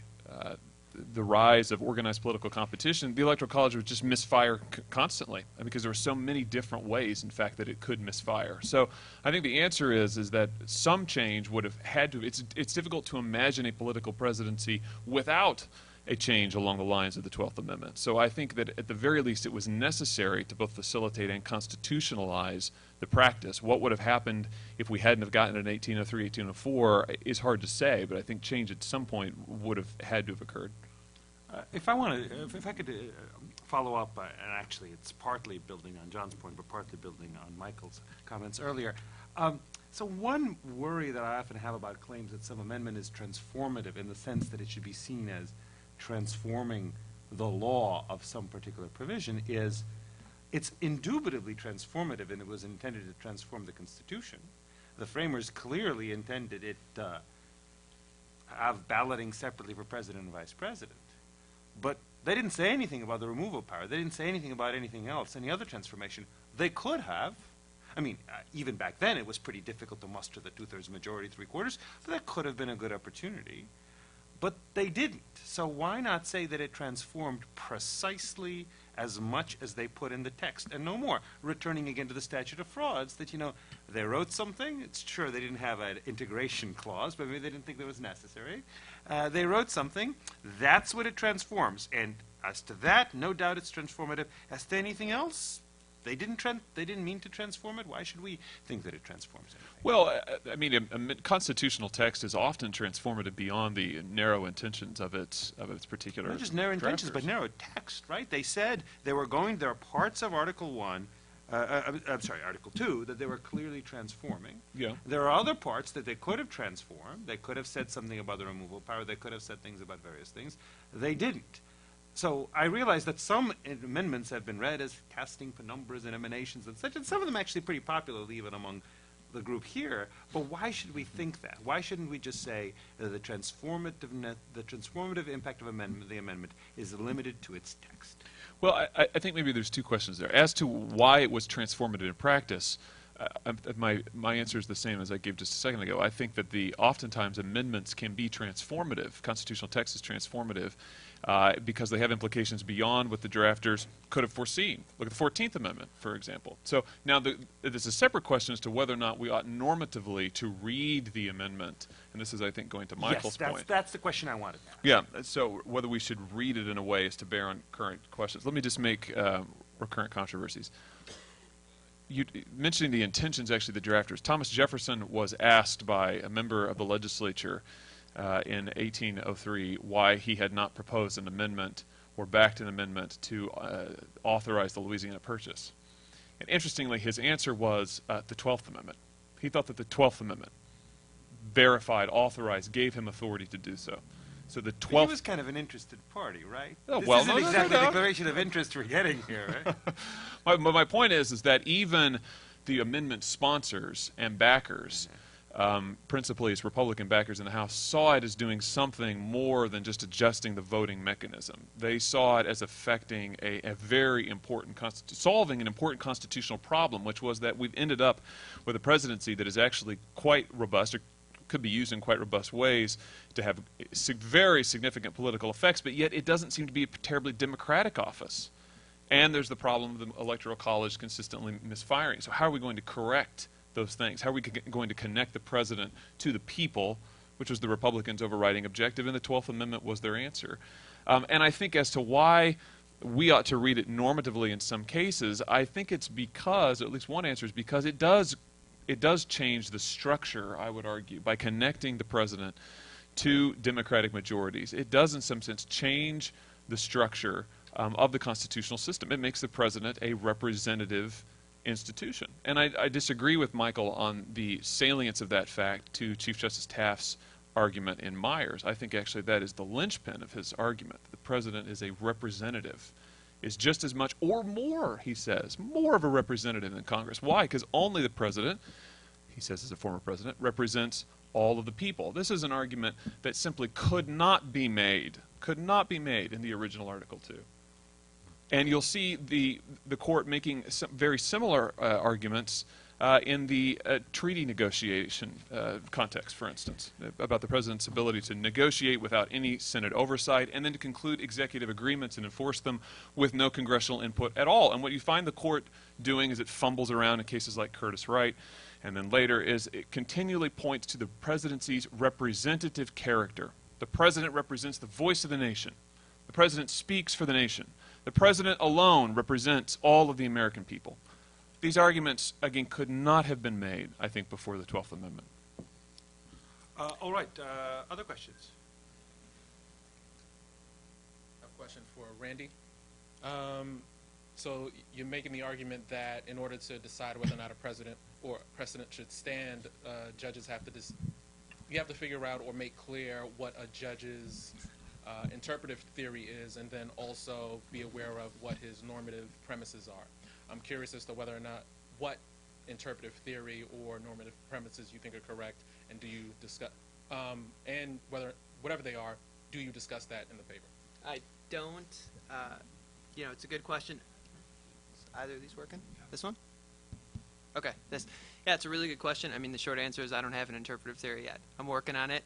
I don't know that it's forthcoming anytime soon. So it's certainly something I'm not ready to share with the world. I have sort of some not very well thought out at this point set of normative premises that I'm building from, and I'm going from there. So I think my point is, sort of what I would say is the takeaway is that I also can't yet have a theory of stare decisis. I can maybe adopt one from kind of an internal point of view when I look at a given Supreme Court precedent, a given Supreme Court opinion, and I say to myself, well, given the various moves they're making and the assumptions they seem to be embracing, is this persuasive or not? I can do that, but I think until I have an interpretive theory grounded in normative premises, I can't really have a functional account of stare decisis. And I think that's a problem that living constitutionalists face just as well as originalists face. I think I tried to just pick a few examples, but I think it's across the spectrum. I actually think many of the most sophisticated treatments of the role of precedent in recent commentary have come from the originalist school. I think Professor McGinnis, Lee Strang, Professor Barnett, folks saying, okay, here's exactly where precedent fits in given my normative justifications. I think they've picked up that burden and they can square it together. I think living constitutionalists have to do the same thing, and I think if I ever want to join their esteemed ranks on one side or the other, some different side, I need to do it as well. I was going to ask, since I'm assuming in the paper you describe different both normative premises and also interpretive theories, I'm curious, do you engage in any attempt to judge them, to evaluate them for worth, and if so, by what standard? I try not to. I try to, in this paper, I'm trying to link together various schools of interpretation, various normative justifications, and saying that I think my argument works regardless of one's normative premises. So I'm trying to be objective. At least that's what I purport to do, and that's what I hope I did. Thank you. More questions? Yes. These questions are also for Randy. It's the second time I heard the paper, and I think it's gotten even better. So, Randy, when it comes to the value of getting the law right or the cost of getting it wrong, is the precedent, is it an on-off switch, or is it just a degree? So it's more costly if the precedent is really wrong than if it's just slightly wrong, or is it on-off? That's my first question. And the second question is, thinking of originalist scholars, it seems like there are some things that all or almost all of them could say count as normatively valuable or unvaluable. For example, it could be the case that most or all normative justifications for originalism could say that natural rights count as a good thing, and so I'm wondering if you take that into account in your paper as well. Right, thanks a lot. The first question, I would say whether the value of getting the law right is dualistic or binary or a spectrum. I think that depends on the normative premises. That is, I can imagine, say you have a theory of constitutional interpretation that says, I want to interpret the Constitution in such a way as to maximize social welfare. Then you might say to yourself, well, certain precedents, overruling them would be really harmful for all these consequentialist reasons. Others would be less harmful, and so that's how I'm going to fold things in, and that seems to me coherent. I can imagine other approaches that say, some of the approaches that say, well, any deviation from the original public meaning is illegitimate. It's inconsistent with the constitutional structure, with the hierarchical superiority of the Constitution, in which case I think it's more of an on-off switch, at least in most cases. So I think that's how I would answer that. The second question, is there a normative strand or normative strands that unify all originalist interpretation?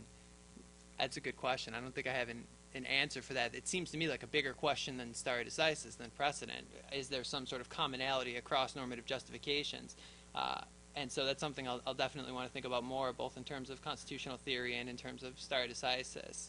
I don't know, do you have any ideas on some sort of unifying natural rights? I'll throw that out as that's a possibility. So yeah. Your claim, I think, is that they're all divergent and therefore you have to pick one of the theories. Right. It could be the case that all theories of interpretation or all theories regarding different subsets right. have commonality. Yeah, there absolutely could be. And I think the argument, so that's a great point, I think the argument would still work essentially the same way that the argument I'm trying to make, because you could say, well, there's this baseline and I also layer on top other normative justifications which explain why I do or do not accept certain erroneous precedents, but that's a great project for me to continue to think down whether there's some unifying commonality across. So thanks. Lee. This wouldn't be one of these panels if I didn't have a question for Dan.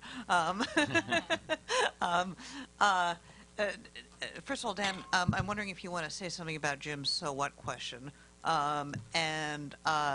Second, I'm wondering if you know anything, and you may not, about what systems of law other than the the common law system do with this issue.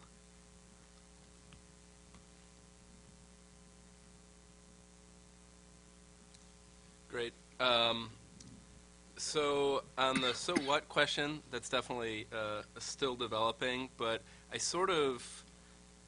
I'm hoping to engage both kind of the more practical law reform type issues as well as some of these more theoretical issues, right? So I think this will probably be more of a payoff of the second paper in terms of looking at the forms of inclusion.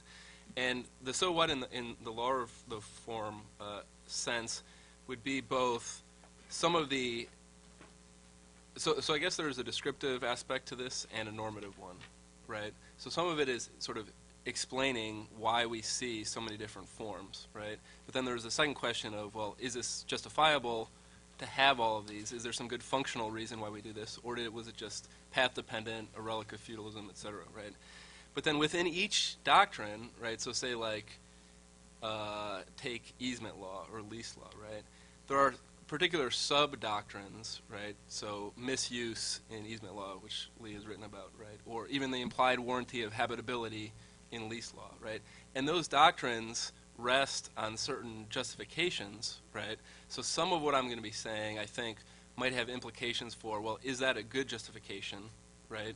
Or are there other ones? And I'm kind of pushing the line that, well, a lot of the justifications that we might see have to do with this attempt to mitigate the possibility of opportunism, right? So in the whole literature on whether the implied warranty of habitability should be mandatory or default, whether we should have it, et cetera, there's sort of very little attention paid to opportunism, right? But it might be the case that, well, that actually is a functional justification for why we might want it. That is, that if landlords have this ability, at least in the residential context, to take advantage of tenants opportunistically, then maybe that provides a justification for the doctrine, even if other justifications are sort of less persuasive, right? So part of it is kind of those nitty-gritty details, and I didn't want to go into a whole thing on bailments, right, because people might not be that interested in that, right? But then I'm also struggling with these questions, and Jim kind of alluded to this as well, is sort of, well, how does this fit into some of the larger theoretical debates, right? And I want to tread carefully here. But I do think it may have some payoff for, like, how we think about, well, why, what's the difference between a contract versus these forms of property, right? Because commentators have argued that almost all of these, right, leases could be contracts, trusts, right, John Langbein has argued that basically is a contractarian basis, corporations, right, Easterbrook and Fischel, all of these have been characterized as contracts. So I want to kind of enter that debate a little bit, and recently there's been people who have pushed back saying, no, there are property reasons here. So I think it may have implications for that as well, as including the numerus clausus problem of why we have a closed number of forms, right? On your second point, in terms of, well, how do other legal systems think about inclusion in these forms of inclusion, I think it's an interesting point. I have not done much research on that overall, right? But there are interesting differences. I mean, I know a little bit about U.S. versus U.K. and trust law, and there are very stark differences in some aspects in terms of even modifying or terminating trust, right, which is another example of opportunism. That is, maybe beneficiaries attempt to opportunistically modify or terminate a trust to get it on terms that they prefer. The U.S. and the U.K. have very different approaches to handling that issue. So I think it does have implications in terms of how other legal systems handle the forms and opportunism.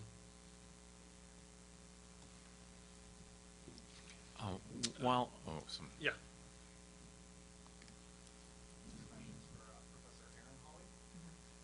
So I'm curious if a statute authorizes equitable relief, and that is what the plaintiff seeks, should that influence, the analysis as to whether a precondition to suit is jurisdictional, especially when you get into, say, statute of limitations.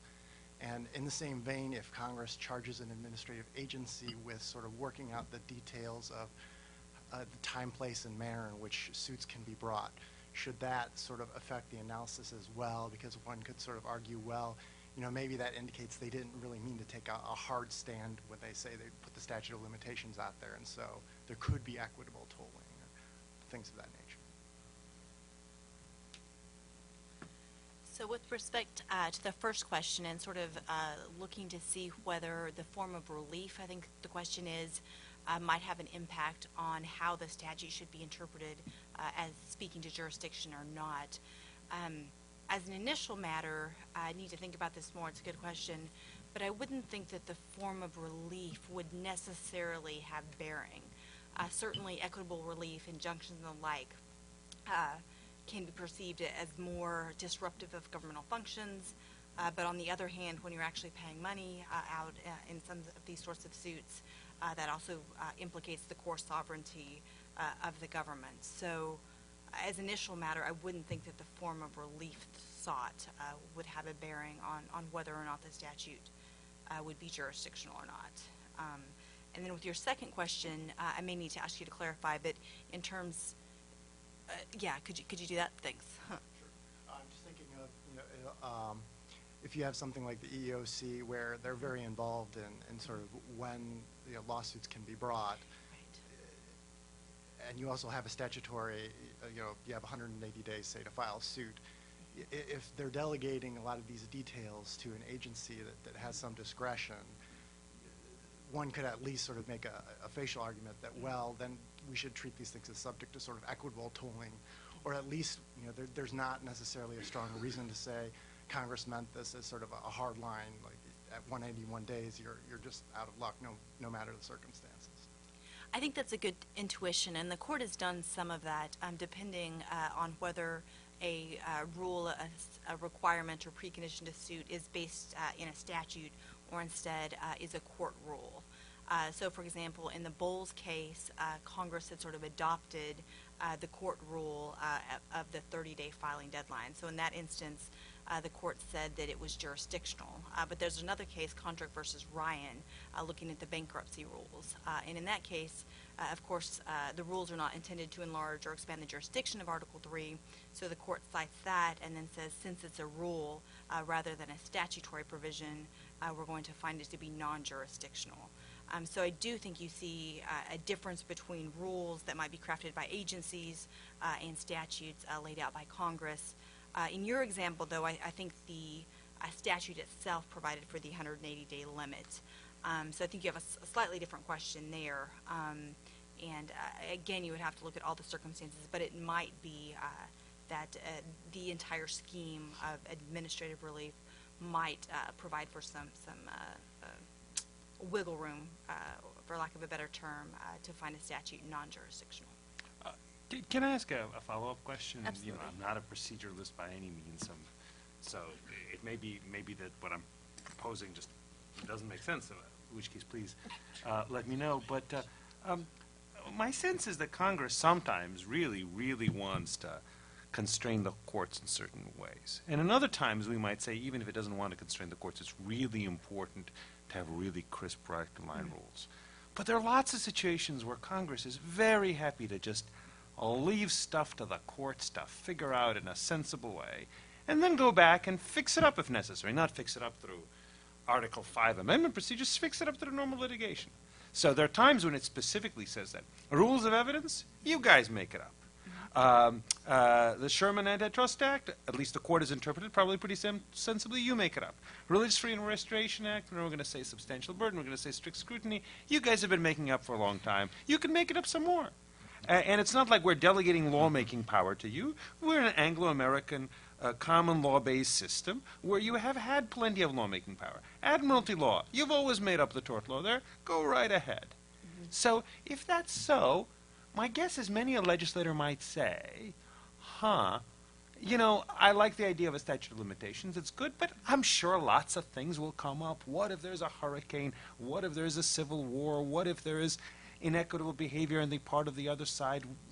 Sure, let the courts figure out. And, we don't expect courts will find waiver very often.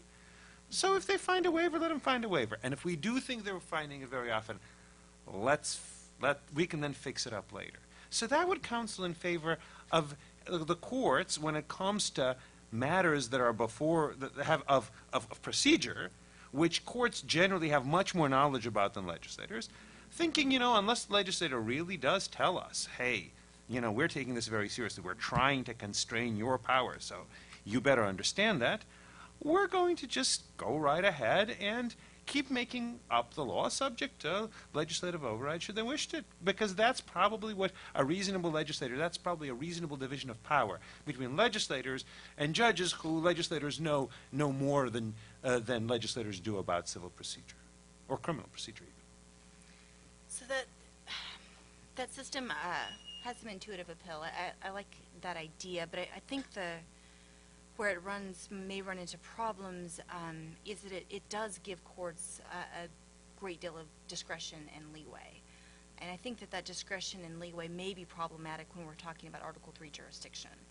Because if you are really adopting a clear statement rule that says in the absence of a clear statement, then courts can decide whether they have jurisdiction or not, then cases that ordinarily would be dismissed on the best reading of the statute will be considered. So But why doesn't that assume the conclusion that Article 3 jurisdiction should be seen as limited by the statute of limitations and various other things? Why not say, look, it's true that federal courts aren't quite the same as state courts, and it's true that federal courts don't have the same free-ranging common law-making power. But they certainly have lots of such powers that from admiralty and in interstitial doctrines and statutes. Look, in criminal law today, criminal defenses are entirely a matter of common law. If Congress enacts a statute, we presume that it means to embody the existing defenses and let courts develop them further. Why not say that unless the Congress really makes it clear that this is a matter of constitutional constraint that it wants to impose on courts, that this traditional Anglo-American notion of judges doing a lot to make the rules, like they historically, all of the law of procedure and of evidence used to be developed by judges. Let them keep doing it. They're pretty good at it. I think this may be helpful to refer back to Judge McConnell's point about the Marshall and the Taney courts.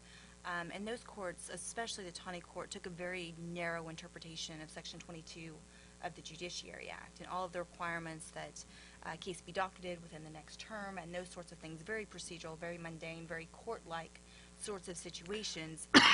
The Taney court said go to the very substance of the jurisdiction of the court and go to the very power of the court to act. And because Congress had listed that prescription, the court didn't feel it was within its own authority to sort of grant waiver or any sort of equitable exception. So I do think that jurisdiction may be different from criminal law and the ordinary common law development in that it does go to the very authority of the court. So, Eugene, are you defending a clear statement rule and saying that unless Congress really said it was jurisdictional, it's not? That sounds to me like a pretty sensible thing. Well, one problem with that is that since one of the most important practical ramifications of saying that I'm sorry. The point I was about to make is wrong. It's actually exactly wrong. I was going to say one of the stupid things about calling things jurisdictional is that when parties neglect, they don't even notice the problem until way down the road.